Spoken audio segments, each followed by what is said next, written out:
Será que realmente essa ideia difundida de que chegar aos primeiros 100 mil é a parte disparada mais difícil e depois disso o dinheiro se multiplica, que é muito mais fácil para quem está investindo, né? Será que realmente é tão simples assim? Isso é uma ideia inicialmente defendida ali pelo Charlie Munger, que os primeiros 100 mil realmente é a parte mais difícil da sua trajetória, rumo à riqueza, vamos assim dizer, né? Mas depois disso as coisas andam melhor. E aqui no Brasil isso também tem bastante força, né? Tem uma série de vídeos dizendo isso. O problema é que a maioria desse pessoal, se não todos que eu tenho visto, eles não passaram pela árdua trajetória de realmente chegar aos 100 mil ali, ó, como um trabalhador que vai investindo aos poucos, né? Então fica muito num discurso ao qual eles não passaram por essa experiência. Eu realmente que iniciei minha trajetória dos investimentos em 2007, eu passei de fato por essa trajetória de chegar até os 100 mil na raça, aportando pouco, sofrendo. E eu vou dizer para vocês, depois a gente vê um pouco a matemática também, né? Se realmente é tão simples assim. E o que você precisa ter para chegar lá? O primeiro ponto que a gente esbarra é na inflação. A maioria dos investidores ignora que nós estamos no Brasil, terceiro mundo, país de inflação alta. Por mais que a inflação tenha até uma tendência de ser menor do que nos anos anteriores, de uns anos para cá a gente reduziu a meta da inflação e tudo mais, ainda assim é um país de inflação alta. Ainda assim, a gente pensar que naquele topo do Banco Central que permite até 4,5% de inflação, vão ter anos de exceção, como a pandemia, aí realmente não tem o que fazer. Então se a gente sempre ficar trabalhando naquele topo de 4,5% com algumas exceções, nós vamos ter uma inflação aqui de média de 5,5%, 6%, né? Então é um país de inflação alta. Não adianta pensar também apenas no ganho da Selic, porque a Selic varia muito. Outro ponto é que a Selic, qualquer rendimento da renda fixa, você vai ter imposto de renda, e o imposto de renda cobra também dessa inflação, então quanto maior a inflação, pior é o seu ganho, mesmo que você invista no IPCA+, né? São um monte de realidades aqui que eu não vou ficar entrando muito em detalhe, mas vamos entrar na matemática, sempre pensando em rendimentos acima da inflação, tá? Então vamos finalmente falar das nossas premissas de investimento. Nós vamos aqui pegar então rendimentos de 0,50 por mês para a gente chegar naquele dividend yield ali de 6,17% ao ano, um pouquinho mais de 6%, que é o nosso preço teto. O nosso preço teto ali não é 6%, que a gente mira ações pagadores de dividendos que vão pagar pelo menos 6%, você vai ter alguma que vai pagar menos, está em crescimento, outra que vai pagar bem mais, né? E são várias, então vamos pegar os 6% aqui, mas nós vamos imaginar que essas ações vão subir ali em média um pouco acima da inflação, tá? 1,51%, 1,5% acima da inflação, que vai dar aqui 0,125% acima da inflação mensalmente, tá? Então, assim, eu não vou dizer que é algo extremamente fácil, mas também não é difícil de você fazer isso, né?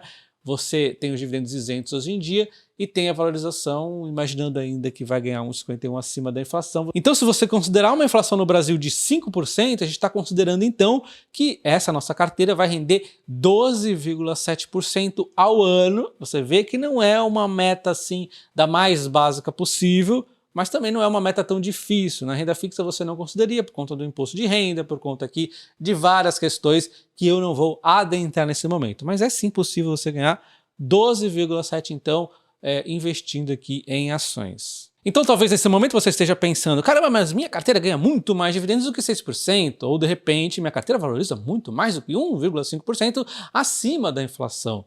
E aí é por isso que eu utilizei um pouco dos dois mundos, né? Dividendos e crescimento com premissas pés no chão, e não todos os anos, inclusive, mesmo sendo premissas pés no chão, você vai bater.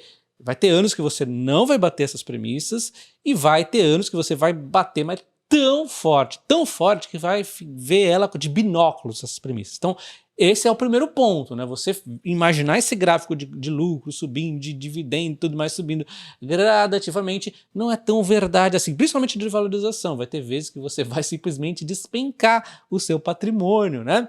E aí é por isso que é importante você estar no jogo ali dos investimentos. Bom, então vamos aqui simular finalmente, né? Um cara aqui aporta R$500 todos os meses, ele começa com R$500 e vai de quinhentão todos os meses durante 20 anos. Ele vai chegar no ano 20 a 291 mil. É uma grana legal, mas assim, não é 1 milhão, poxa, cadê aquele milhão prometido, tá? Né? E aí a gente vê então que o cara demorou inclusive 11 anos para chegar, olha aqui, ó, 11 anos para chegar aos 100 mil.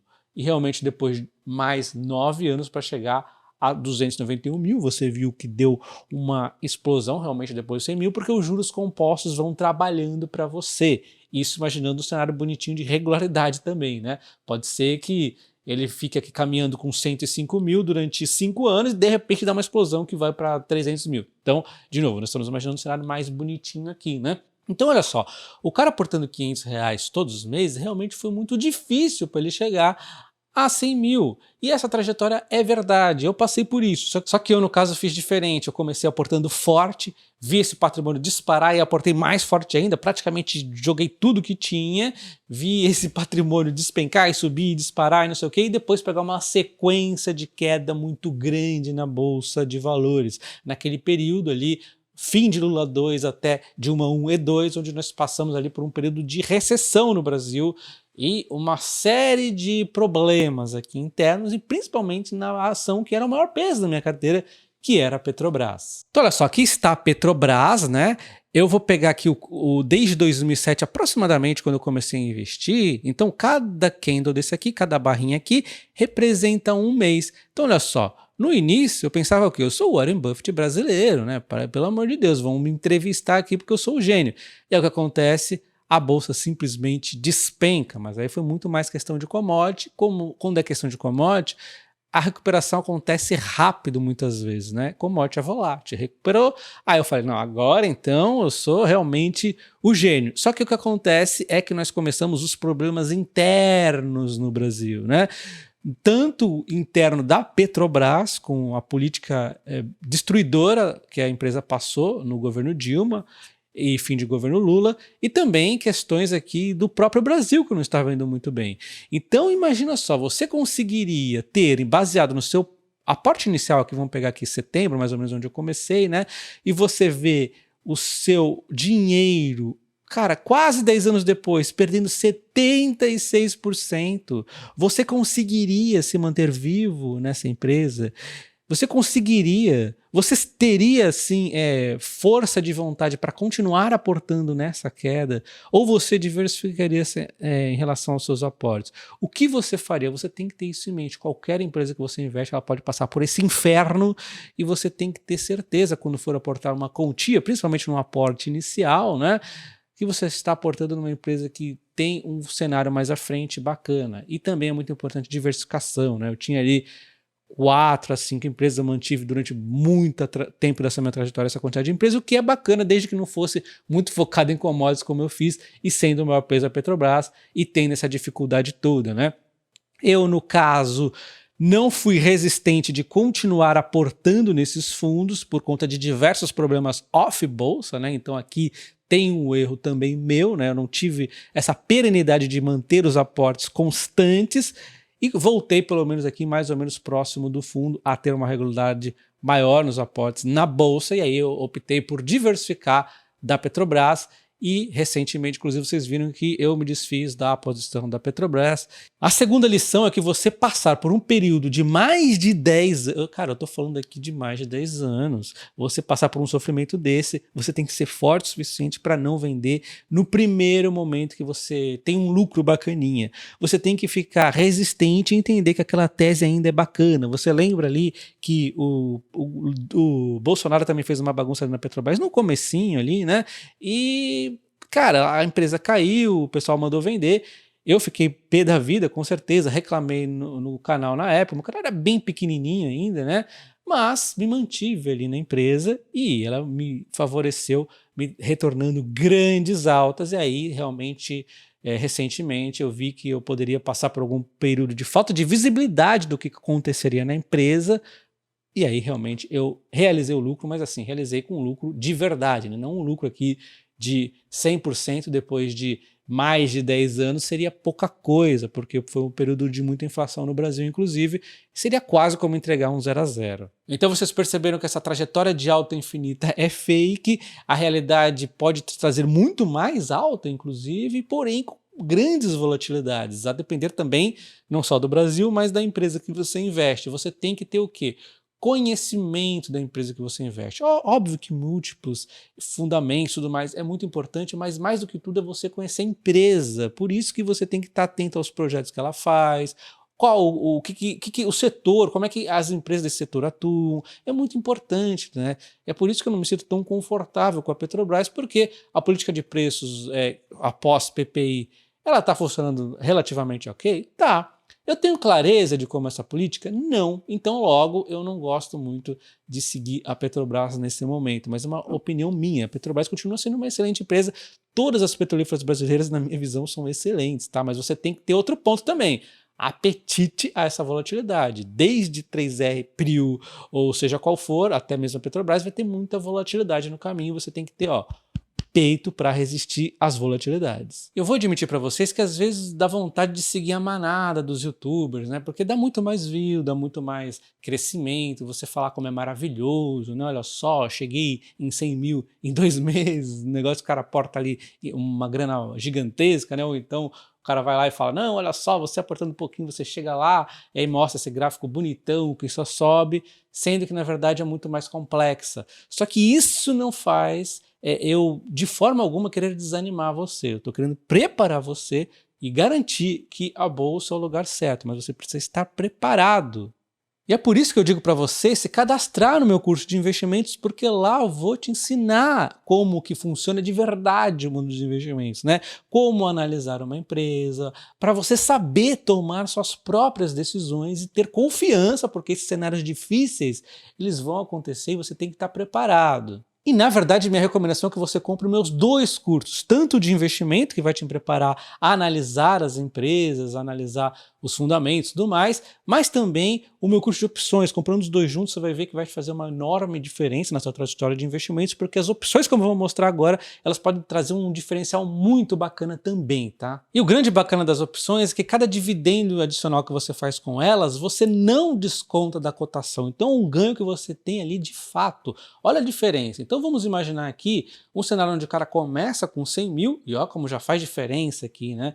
O cara já chega ali a 1 milhão e 25 anos, aportando R$500 todos os meses durante os primeiros 20 anos. Depois ele para de aportar e mesmo assim o dinheiro continua a multiplicar. Chega a 1 milhão e pouco. Sem opções. Agora, se esse cara fizer 1,50 de opções, olha a diferença que faz, e principalmente no dividendo. Então olha só, vamos fazer aqui 0,125, que é 1,5 por ano ali, o cara consegue então chegar a 1,5 milhão, passar de 1,5 milhão ali nos 25 anos, quase chegar a 1 milhão nos 20 anos, e o dividendo deu uma multiplicada, 6.141, vamos tirar aqui, considerando dividendos com opções, você tira, aí ficaria 3.800. Mas o dividendo com opção, na verdade, tem muita coisa para você fazer, né? Você pode ganhar assim na alta, que é o mais comum ali, você fazer aquele dividendo pouquinho ali para ir incrementando sua carteira. Tem aquele que a gente também pode chamar de dividendos com opções, que é eu prefiro chamar de comprar com desconto, que eu uso, que é o que eu mais uso, na verdade. A ação cai, você se compromete a comprar mais dela ainda, caso ela caia mais. Então, puxa, é bacana pra caramba. E o melhor de tudo isso é que se você compra, você comprou com mais desconto ainda, e se você não compra, você ganhou aquele dividendo com opção. Então, um ganha-ganha ali, né? E tem a boa e velha proteção contra queda. São inúmeras formas de você fazer, que também vai te ajudar muito nesse que a gente pode chamar de dividendo também com opção, né? Mas é uma proteção ali contra a queda, e são vários tipos. Então, se eu fosse você, eu assinava não somente o meu curso de investimentos, mas junto dele o meu curso de opções, que vai te dar um conhecimento aí para o resto da sua vida, tá? Link na descrição do vídeo. Mas vamos aqui então voltar às nossas simulações, e eu vou tirar aqui os rendimentos com opções, porque talvez você não saiba ainda, né? Que é uma perda de oportunidade, infelizmente, mas enfim, vamos tirar aqui, você vê que vai cair todo o rendimento, plau, caiu, e vamos então agora raciocinar. O cara chegou aos 100 mil, tem 100 mil ali, ó, investimento inicial, 100 mil reais eu pus aqui. E ele vai aportando então 500 reais por 20 anos. Ele chegaria a 1 milhão apenas em 24 anos, então demoraria um pouco. Você pode ver aqui, tá pequenininho, não sei se está enxergando, mas chega em 24 anos no 1 milhão. Demora, né? Aportando 20 anos 500 reais. Só que se no começo, quanto mais cedo melhor é para você tentar aportar mais. Isso aqui é um verdadeiro desafio, né? Porque você sempre vai aumentar sua capacidade de aporte ao longo dos anos, ganhando mais, maior salário e tudo mais, né? Mas o começo é melhor porque tem mais tempo ali a ser trabalhado. O tempo é amigo do seu investimento, né? Principalmente em empresas sólidas ali, né? Tem várias na bolsa. Bom, e aí a gente pensa aqui, então o cara no começo ele aportou R$ 2.000, só para mostrar, 5 anos aportando R$ 2.000, do 0 ao 5, considerando 0 como um ano inteiro, então 5 anos ali, olha só o que vai acontecer. Vamos olhar aqui no 20 anos, de 750, passou para 1 milhão e pouco, ele chegou a 1 milhão em 19 anos apenas, aumentando R$ 1.500 no aporte nos primeiros 5 anos, então é muito importante aumentar os aportes o mais rápido possível. Só que é importante também que você tome cuidado para não sair aportando que nem um louco, como eu fiz ali no meu começo, principalmente na ação errada. Então, você tem que... É um jogo de quebra-cabeça, tá? E agora eu vou mostrar para vocês a importância do tempo no dinheiro. Então, nós aumentamos 1.500 por 5 anos, nos 5 anos iniciais. Agora nós vamos aumentar 1.500 a mais em 10 anos, mais 10 anos finais ali, do 10 ao 19, tá? Até chegar ao 20. Então, olha só, vou zerar aqui, zerar não, vou pôr 500, né, que era o padrãozão, e vamos pôr aqui, ó, R$ 2.000, o cara acelerou, ganhou um maior salário e tudo mais. Olha só, ele vai chegar a 1.032.000, então ele aportou 10 anos mais, a 1.500 a mais, e ele chegou a 1.032.000. E foi menos do que 5 anos lá atrás, né, que coisa, o cara começa aqui com 5 anos aportando mais, e ele consegue chegar até um pouco mais. Então olha como o tempo é muito importante, mas isso imaginando de novo um cenário aqui mais estável. Porém, lembrando, a gente não sabe quando vai cair, quando vai subir. É importante, se você estiver preparado nas quedas, aportar ainda mais, que aí você consegue ter uma rentabilidade muito mais bacana, né? E fazendo nossa última simulação, que não seria realidade para o Brasil, mas sim para o nosso canal, acho que sim, onde a pessoa começa com R$ 2.000, depois ela aporta R$ 1.000 nos primeiros 5 anos, nos próximos 5 anos seguintes ela aporta R$ 2.000 e nos últimos 10 anos ali ela aporta R$ 2.500, ela chegaria então no 20º ano a 1 milhão e poucos, então ela demoraria 20 anos. Então você vê que é uma trajetória realmente longa, ela realmente dá uma impulsionada ali depois dos 100 mil, que é atingido ali em meados do 6º ano, talvez ali no 5 anos e tanto, né? Realmente dá uma explodida aqui depois disso. Então, embora seja verdade, a questão dos 100 anos é meio que relativa, é mais os juros compostos trabalhando ali. Eu poderia cismar, bater o olho aqui e falar que realmente vai saltar depois, sei lá, dos 230 mil, né? Então, assim, é um pouco relativo. O importante é que você saiba que a matemática está do seu lado nos juros compostos. Quanto mais você tem dinheiro sendo trabalhado, mais vai ser ali o crescimento. E o dinheiro também é muito relativo no Brasil, porque 100 mil hoje não tem o mesmo valor de 100 mil daqui a 10 anos, e é por isso que nós estamos falando somente de números limpos aqui de inflação. E se você ganha pouco e acha esses números fora da realidade, tenha em mente aqui a frase do Nelson Mandela: tudo parece impossível até que seja feito. Então, mesmo que você ganhe pouco, trabalhe, estude, você vai conseguir crescer na sua carreira, você vai conseguir aportar mais e você vai chegar lá. Um abraço e até o próximo. Valeu!